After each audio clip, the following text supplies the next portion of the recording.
అల్లూరి జిల్లా చింతూరులో సిపిఎం ఆందోళన చేపట్టింది. రాజ్యాంగ నిర్మాత అంబేద్కర్పై కేంద్ర హోంశాఖ మంత్రి అమిత్ షా అనుచిత వ్యాఖ్యలు చేశారంటూ ఆందోళన నిర్వహించారు.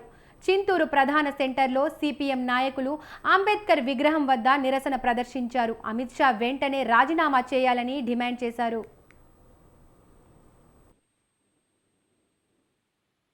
ఈరోజు దేశంలో ఏ రకంగా బడుగు బలహీన వర్గాలు అభివృద్ధి చెందాలంటే ఈ దేశంలో ప్రభుత్వాల విధానాలు ఎలా ఉండాలి, ప్రభుత్వ పాలన ఎలా ఉండాలి, చట్టసభలు ఎలా ఉండాలి అని చెప్పి దేశానికి ఒక దిక్సూచిని చూపిస్తూ డాక్టర్ బిఆర్ అంబేద్కర్ గారు ఈరోజు రాజ్యాంగాన్ని, భారత రాజ్యాంగాన్ని నిర్మించినటువంటి పరిస్థితి ఉంది.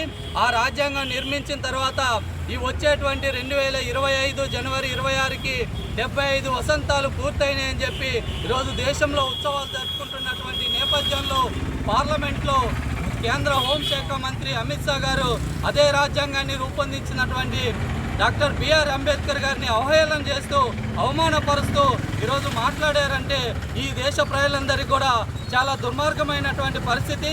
కాబట్టి ఇప్పటికైనా డాక్టర్ బిఆర్ అంబేద్కర్ గారిని అవహేళన చేసినటువంటి కేంద్ర హోంశాఖ మంత్రి క్షమాపణలు బహిరంగంగా ఈ దేశ ప్రజలకు చెప్పి కేంద్ర హోంశాఖ మంత్రి పదవి నుండి రాజీనామా చేయాలని చెప్పి ఈ సందర్భంగా సిపిఎం పార్టీగా మేము డిమాండ్ చేస్తూ ఉన్నాం.